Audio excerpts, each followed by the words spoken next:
بسم الله الرحمن الرحيم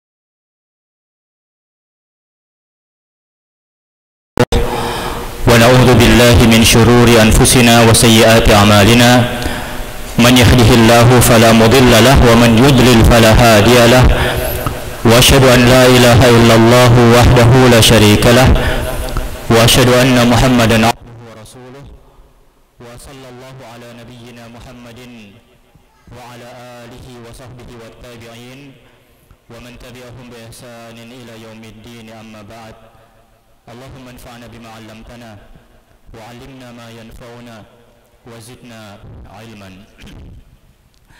Bapak-bapak, saudara-saudara, hadirin hadirat yang dimuliakan Allah Subhanahu wa taala. Alhamdulillah, kembali kita memuji Allah taala yang masih memberikan kita kesempatan untuk hidup di hari ini, memberikan kita nikmat kesehatan, keafiatan, kesempatan dan kemampuan untuk hadir di salah satu dari rumah-rumahnya yang dimuliakan. Semoga Rabb kita yang maha mulia Allah Subhanahu wa taala menjaga kita di atas Islam, ya, dalam hidup yang penuh dengan ujian, ya, dengan fitnah, dengan syubhat ini, dan mewafatkan kita juga di atas Islam, di atas iman, di atas sunnah Nabi-Nya sallallahu alaihi wasallam. Alhamdulillah, kita kembali berjumpa untuk mengkaji kitab Bulughul Maram karya Imam Al-Hafiz Ahmad Ibnu Ali Ibnu Hajar Al-Asqalani rahmatullah alaihi.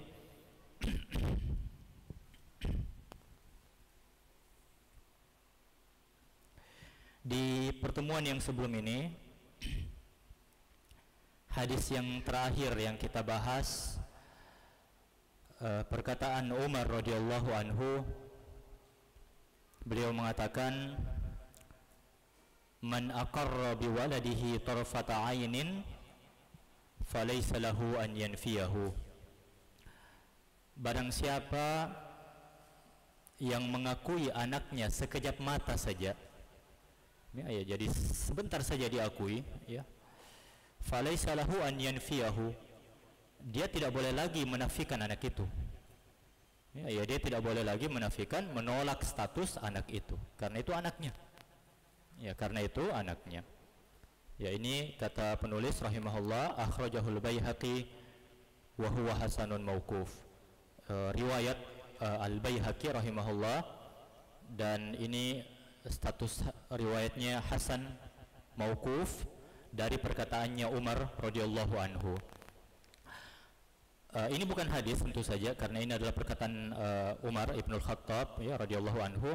Tapi perkataan beliau itu akan dikuatkan dengan hadis yang terakhir, ya, dalam masalah kita ini.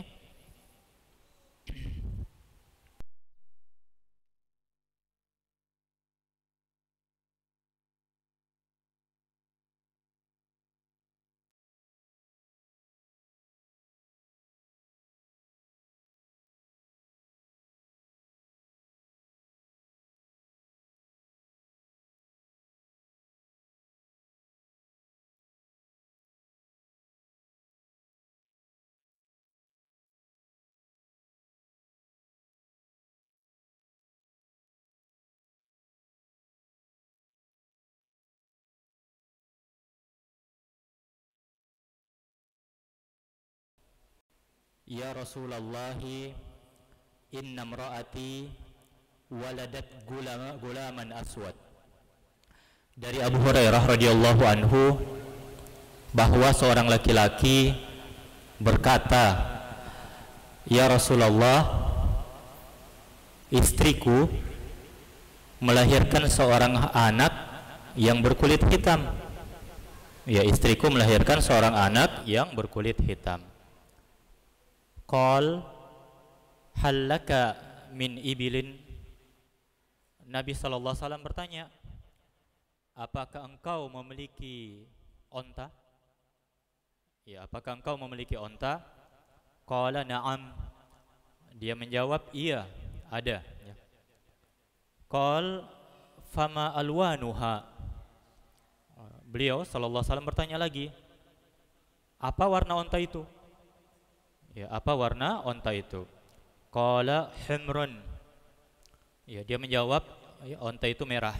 Ya, ya berwarna merah atau kemerah-merahan. Qal hal fiha min awraq. Ya, apakah di onta itu ada warna kelabunya? Ya, jadi ontanya kemerah-merahan. Terus Nabi bertanya, apakah di onta itu ada warna abu-abunya? Ya, sedikit abu-abunya. Qala na'am. Ya, dia menjawab, iya, ada. Qala, ya, maka Nabi sallallahu alaihi wasallam mengatakan, bertanya, fa anna dzalika. Dari mana itu? Ya, ya ontanya merah terus ada ya keabu-abuannya, ya. Nah, ya, jadi beliau bertanya, dari mana itu? Ya, ya warna yang berbeda ini.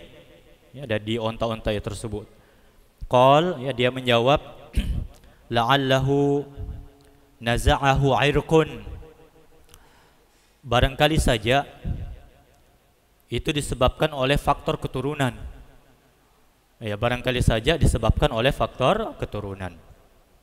Qal, maka Nabi kita yang mulia sallallahu alaihi wasallam mengatakan, fala'alla ibnaka hadza naza'ahu 'irqun. Nah, beliau katakan barangkali saja anakmu itu pun sama. Ya, ya, dia memiliki warna yang berbeda disebabkan oleh faktor keturunan. Disebabkan oleh faktor keturunan. Hadis ini kata penulis muttafaqun alaih. Hadis sahih muttafaq alaih, disepakati oleh Al-Bukhari dan Muslim. Wa fi riwayatin li Muslimin, dan dalam riwayat Muslim rahimahullah disebutkan wa huwa yu'arridu bi an yanfiyahu. Ya. Laki-laki ini datang kepada Nabi sallallahu alaihi wasallam menggunakan sindiran, ya, ya bahasa sindiran untuk menolak anak ini. Ya, yang menggunakan bahasa sindiran untuk menolak anak ini. Wa qala fi akhirih, ya, dan beliau berkata di akhir kisah ini dalam riwayat Muslim, walam yurakhis lahu fil intifai minhu. Ya, Nabi sallallahu alaihi wasallam tidak memberikan keringanan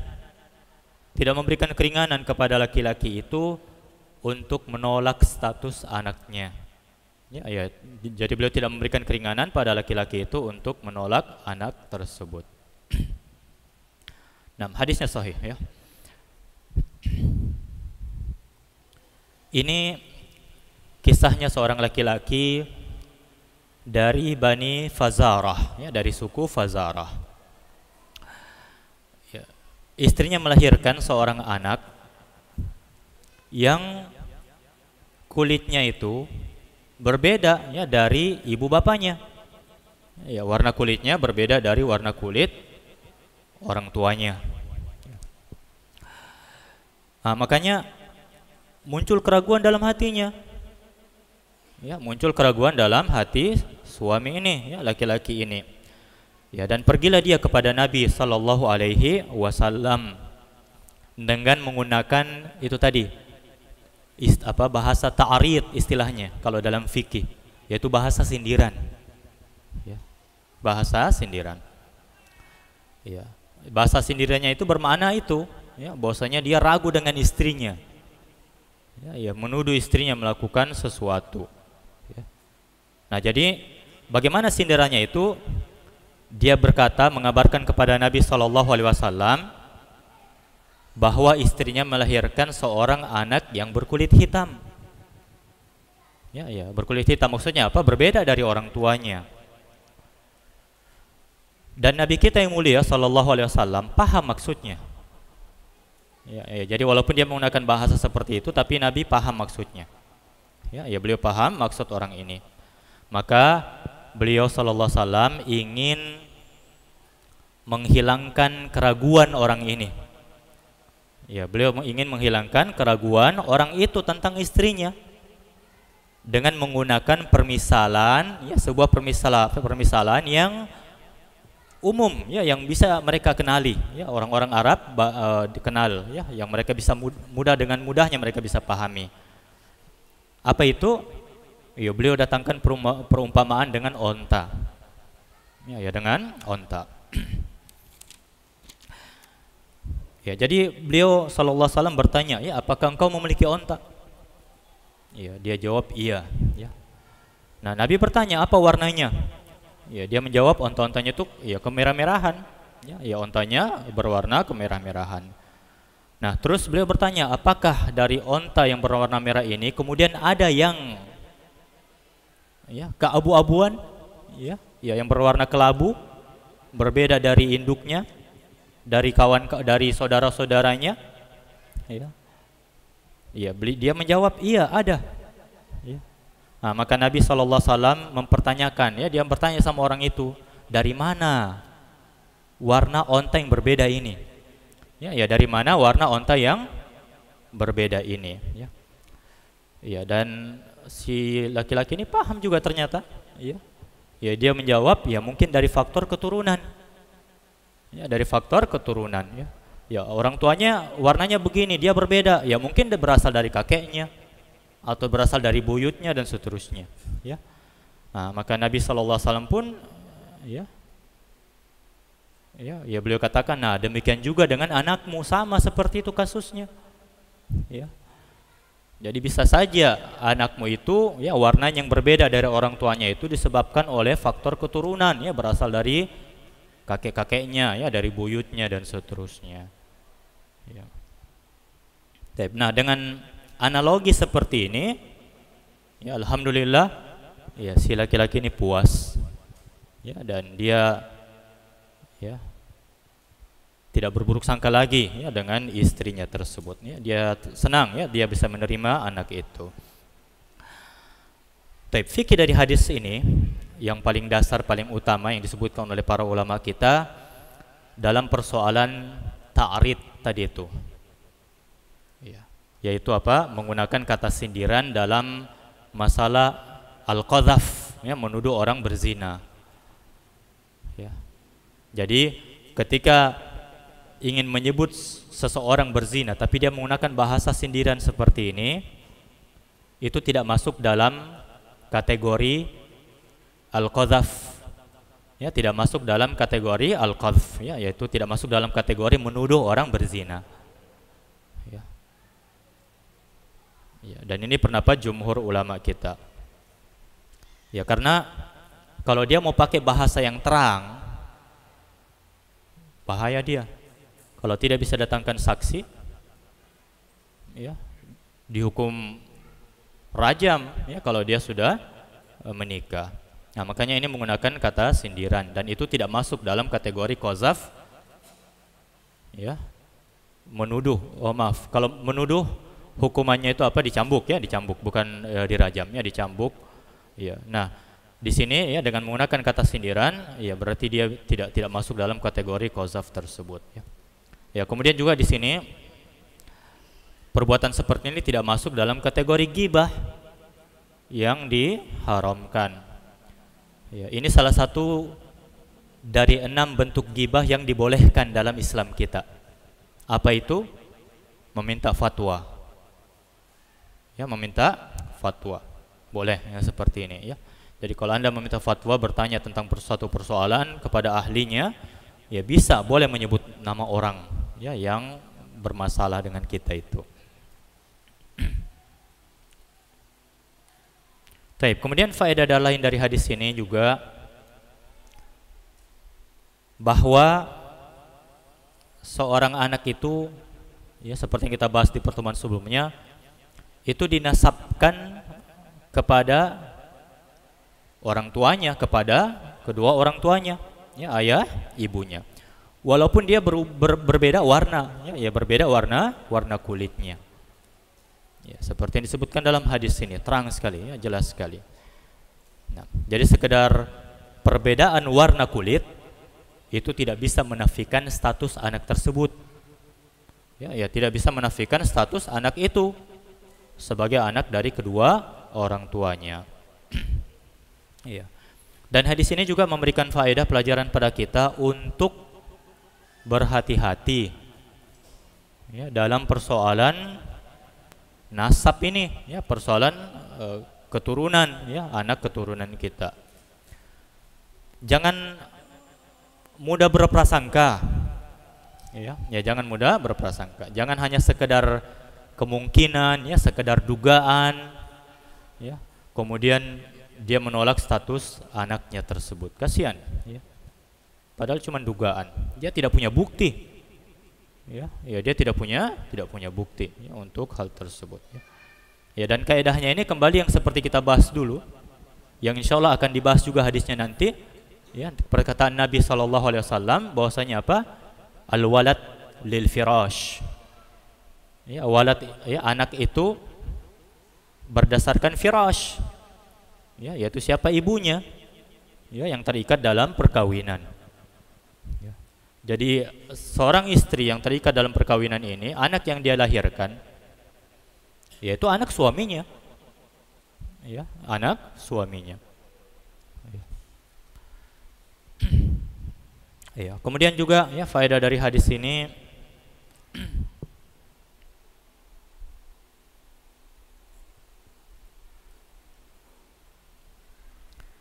yaitu mukjizat dalam sunnah Nabi kita sallallahu alaihi wasallam. Ya, mukjizat ilmiah dalam sunnah Nabi kita sallallahu alaihi wasallam yang berbicara tentang, ya, di masa kita ini tentang genetika. Ya, tentang ilmu gen, ya, pewarisan sifat, ya, dan variasi pada makhluk hidup. Jadi Nabi kita SAW sudah memberikan gambaran tentang itu, ya, memberikan gambaran tentang persoalan gen ini, ya, bahwasanya anak itu akan mewarisi sifat orang tuanya, ya, mewarisi sifat induknya, ya, yang di atasnya ini. Ya.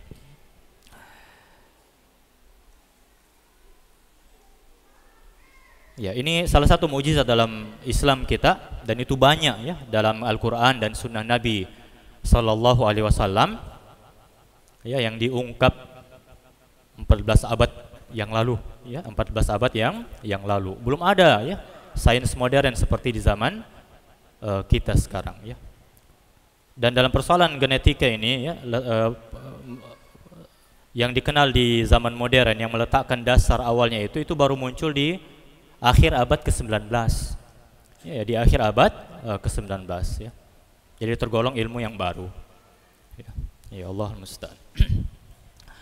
Jadi selesai, ya, pembahasan tentang bab li'an, ya, pembahasan tentang bab li'an. Kita akan masuk ke bab yang baru. Di sini penulis rahimahullah mengatakan bab al-iddah, ya, bab tentang iddah, ya, bab tentang iddah.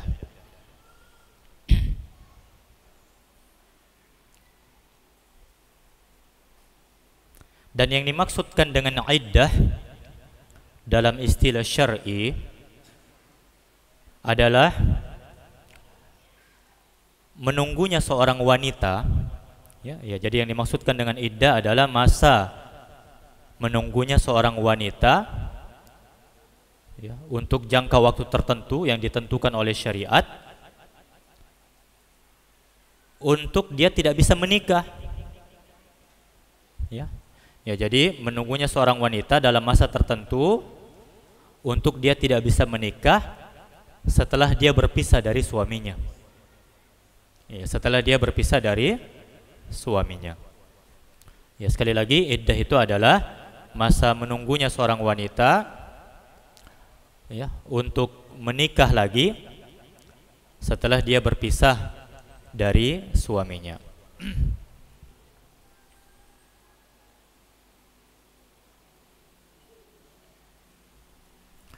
Syariat ini, ya, syariat iddah ini, ya, tentu saja berasal dari Al-Quran, dari sunnah Nabi kita SAW, dan juga ijma'nya para ulama. Di antara dalil dari Al-Quran, firman Allah Ta'ala di surat Al-Baqarah ayat 228, Al-Baqarah ayat 228 Allah Ta'ala mengatakan wal mutallaqatu yatarabbasna bi anfusihinna thalathata quru'. Dan wanita-wanita yang diceraikan itu menunggu, ya menunggu, menahan diri untuk tidak menikah selama 3 quru'. Ya, selama 3 quru'. Kemudian kalau dalam hadis banyak tentu saja. Ya, di antaranya adalah hadis Fatimah bintu Qais radhiyallahu anha ketika Nabi SAW menyuruh dia untuk menjalani masa iddahnya di rumah Ummu Syuraik. Oh, ya. Itu salah satunya dan hadis-hadis dalam bab ini yang akan kita jelaskan. Dan para ulama juga berijma tentang ini, ya, berdasarkan, ya, berlandaskan nas-nas, ya, dalil-dalil dari Al-Quran dan Sunnah Nabi Sallallahu Alaihi Wasallam. Apa hikmahnya disyariatkannya iddah bagi seorang wanita? Ada beberapa hikmah.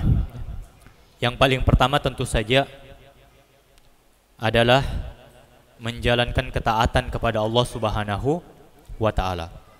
Itu yang paling dasarnya dalam semua aturan syariat. Jadi katakanlah kita tidak tahu hikmahnya, tugas kita sebagai muslim apa? Tunduk patuh. Tunduk patuh kepada syariat Allah Subhanahu wa Ta'ala. Tidak usah mempertanyakan itu lagi. Kemudian diantara hikmahnya juga dari iddah ini adalah untuk memastikan bersihnya rahim. Ya, memastikan bersihnya rahim. Agar, ya, jangan sampai berkumpul dalam rahimnya itu air dua orang. Ya, jadi jangan sampai berkumpul air, ya, 2 laki-laki dalam rahim, ya, wanita tersebut. Yang akibatnya itu, ya, akan bercampur nasab ini, ya, garis keturunan anak tersebut. Di antara hikmahnya juga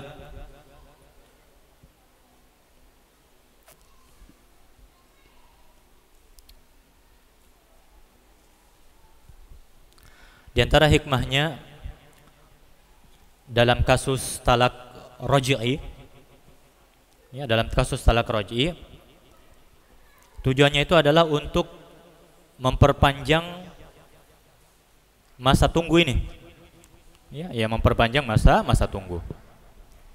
Ya, jadi dalam masa iddah itu kalau di kasus talak raj'i barangkali saja si suami menyesal. Ya kan, ya, 3 bulan kurang lebih itu kan lama, ya. Jadi barangkali saja dia akan menyesali perbuatannya menceraikan istrinya, kemudian dia mau rujuk, ya, kembali ke istrinya. Itu salah satu hikmah kenapa Allah, ya, mensyariatkan ini, ya, mensyariatkan masa iddah.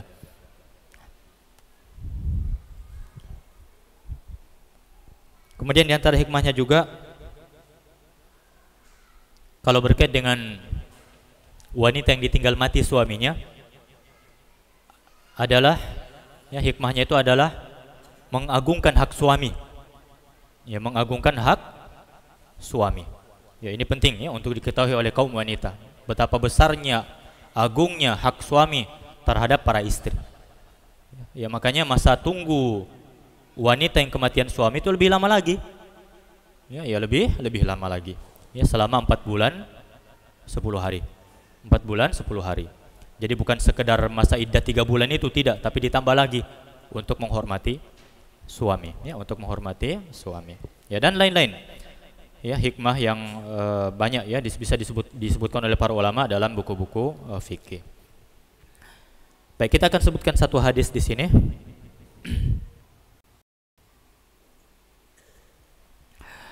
Hadis yang ke-959 di buku saya. Ya, hadis pertama, ya, dalam masalah iddah.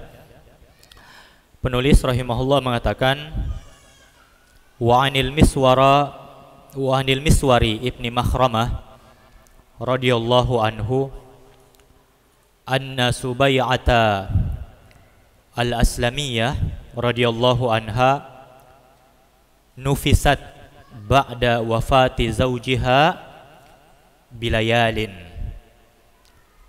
Dari Al-Miswar bin Makhramah radhiyallahu anhu bahwa Subai'ah Al-Aslamiyah radhiyallahu anha, seorang sahabiyah,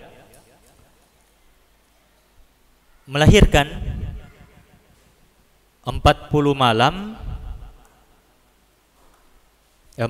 melahirkan beberapa malam setelah kematian suaminya.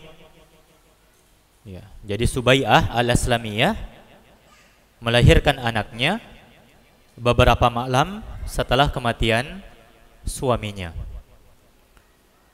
Faja'at ila Nabi sallallahu alaihi wasallam fasta'dzanathu an tankiha. Ya, maka dia datang kepada Nabi sallallahu alaihi wasallam. Ya, Subai'ah ini datang kepada Nabi sallallahu alaihi wasallam meminta izin untuk menikah. Ya, meminta izin untuk menikah. Fa'adzina laha. Ya, dan Nabi sallallahu alaihi wasallam mengizinkannya, ya, memberikan dia izin. Fanakahat. Ya, maka dia pun menikah. Ya, dia pun segera menikah. Rawahul Bukhari wa asluhu fis sahihain. Ya, hadis ini diriwayatkan oleh Al-Bukhari dan pokok hadisnya ada dalam dua kitab sahih, Sahih Al-Bukhari dan Sahih Muslim. Kemudian Al-Hafiz rahimahullah mengatakan wa fi lafzin, dalam satu lafaz, ya, dalam redaksi yang lain, annaha wada'at ba'da wafati zawjiha bi arba'ina lailah. Ya, dalam lafaz yang lain disebutkan bahwa Subai'ah ini melahirkan anaknya 40 malam. 40 malam setelah kematian suaminya. Ya, yang 40 malam setelah kematian suaminya. Kemudian wa fi lafzi muslimin, wa fi lafzin li muslimin qala Az-Zuhri, dan dalam redaksi riwayat Muslim, Imam Az-Zuhri mengatakan wala ara ba'san an tazawwaja wa hiya fi damiha. Az-Zuhri mengatakan, saya memandang tidak mengapa, ya, saya berpendapat tidak mengapa laki-laki itu menikahi wanita tersebut sementara dia masih di masa nifasnya. Ya, jadi saya memandang, berpendapat tidak masalah dia menikahi wanita itu di masa nifasnya. Ghaira annahu la yakrubuha zaujuha hatta tathur. Akan tetapi suaminya itu tidak boleh mendekatinya. Ya, tidak boleh menggaulinya sampai dia suci. Ya, tidak boleh menggaulinya sampai dia suci, ya, dari nifasnya tersebut.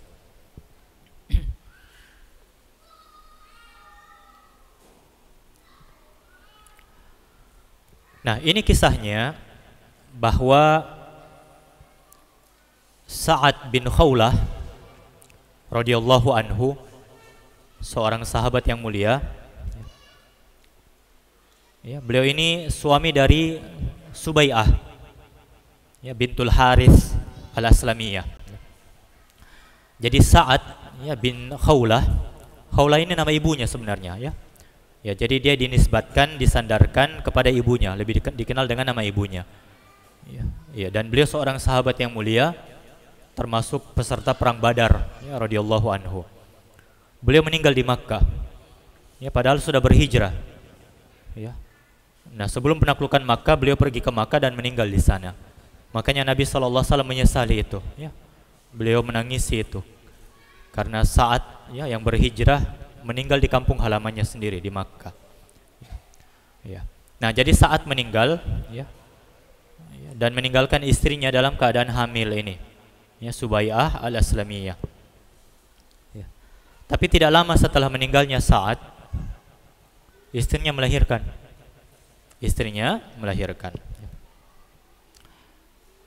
Nah, ketika dia sudah selesai dari nifasnya ini, ya, dan Subai'ah paham, tahu hukumnya, ya, bahwasanya dia sudah selesai dengan melahirkan. Ya, sudah selesai iddahnya dengan melahirkan. Nah, makanya dia sudah mulai berhias. Ya, sudah mulai berhias, ya. Kemudian datanglah seorang laki-laki, ya, namanya Abu Sanabil. Abu As-Sanabil. Ya, dia datang kepada Subai'ah ini, ya. Dan dia dapatkan bahwa Subai'ah sudah mulai berhias. Dalam artian dia sudah mempersiapkan diri untuk dilamar. Ya, sudah mempersiapkan diri untuk dilamar. Nah, ketika melihat itu, Abu Sanabil ini mengingkari perbuatannya. Ya, dan dia bersumpah, ya, bersumpah bahwasannya Subai'ah tidak boleh menikah. Ya, tidak boleh menikah sampai lewat, ya, sudah selesai 4 bulan 10 hari. Ya, sampai sudah melewati masa 4 bulan 10 hari. Nah, itu yang dipahami oleh Abu Sanabil. Ya, berdasarkan ayat, ya, di surat Al-Baqarah, walladzina yatawaffawna minkum wa yadharuna azwajan yatarabbasna, ya, berapa? Arba'ata ashhurin wa ashra, ya. Ya, jadi orang-orang yang meninggal dan meninggalkan istri-istrinya, maka istri-istrinya ini menunggu selama 4 bulan 10 hari. Nah, itu yang dipahami oleh Abu Sanabil ini. Makanya sampai dia bersumpah tidak boleh, ya, Subai'ah ini berhias, ya, untuk dilamar, karena dia harus menunggu selama 4 bulan itu, ya. Nah, tapi Subai'ah yakin, ya, dengan pendapatnya, ya, yakin dengan pendapatnya, ya, bahwasanya, ya, dia sudah selesai masa iddahnya dengan melahirkan. Makanya dia datang kepada Nabi SAW mempertanyakan masalah ini. Ya, kembali mempertanyakan masalah ini. Ya, maka Nabi SAW memberikan fatwa kepadanya bahwasanya dia sudah halal untuk dinikahi. Ya, dia sudah halal untuk dinikahi. Ya. Jadi kalau dia ingin menikah, boleh. Ya, itu haknya. Ya, dia sudah bisa untuk dilamar dan dinikahi. Ya, berdasarkan ayat di surat At-Tolak, ya, Allah Ta'ala mengatakan wa ulatul ahmali ajalahunna, ya, ajalahunna an yada'na hamlahun. Jadi wanita-wanita yang hamil, ya, batas waktu mereka itu, ya, untuk bisa menikah adalah ketika mereka melahirkan. Ya, ketika mereka melahirkan anaknya.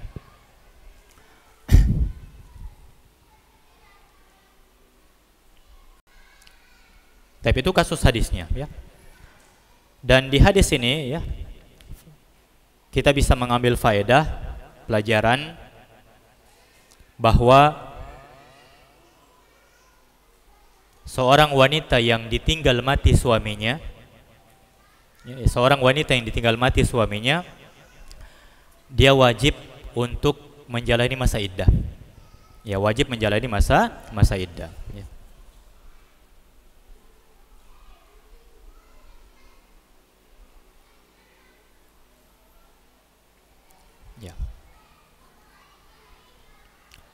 Kemudian dari hadis ini juga, ya, kita bisa pahami, ya, bisa kita ambil pelajaran bahwa iddahnya seorang wanita yang sedang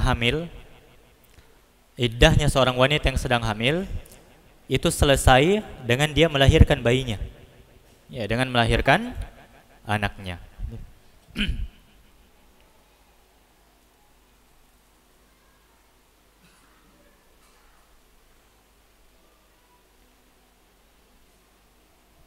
Kita sudah sebutkan tadi, ya, bahwa, ya, dalilnya, ya, tentang iddahnya seorang wanita yang ditinggal mati suaminya. Iddahnya itu selama 4 bulan 10 hari untuk wanita merdeka. Ya, yang 4 bulan 10 hari. Ingat, ya, berdasarkan penanggalan bulan.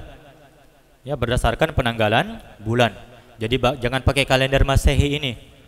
Bukan, ya. Ya, berdasarkan penanggalan bulan, ya. Makanya harus dicatat itu, ya, dicari tahu, ya, kapan terbitnya hilal dan kapan berakhirnya hilal. Jadi dia menghitung itu, ya 4 bulan 10 hari masa iddahnya. Ya, ini keumuman ini ya untuk kematian suami ini itu ditaksis ya, dikhususkan dengan hadis ini ya, hadis Subai'ah, jika istri yang ditinggalkan itu dalam kondisi hamil ya, dalam kondisi hamil ya, jadi kasusnya berbeda ya. Jadi hukum umum yang mengatakan bahwa wanita yang kematian suami itu iddahnya selama 4 bulan 10 hari itu dikhususkan dengan hadis ini dan ayat yang di surat At-Tolak yang saya bacakan tadi, bahwa seorang istri ketika dia hamil ya, dalam kondisi hamil ya, maka iddahnya itu sampai kapan? Sampai dia melahirkan anaknya ya, sampai dia melahirkan anaknya ya. Nah, makanya katakanlah ya, misalkan dia sudah umur kehamilannya itu sudah besar ya, kemudian dia melahirkan sebelum genap 4 bulan, itu tidak masalah ya, tidak masalah karena dia sudah selesai masa iddahnya ya, sudah selesai masa iddahnya untuk kemudian ya dia bisa menikah ya, bisa menikah. Ini berdasarkan pendapat jumhur ulama, termasuk ya para imam mazhab yang 4.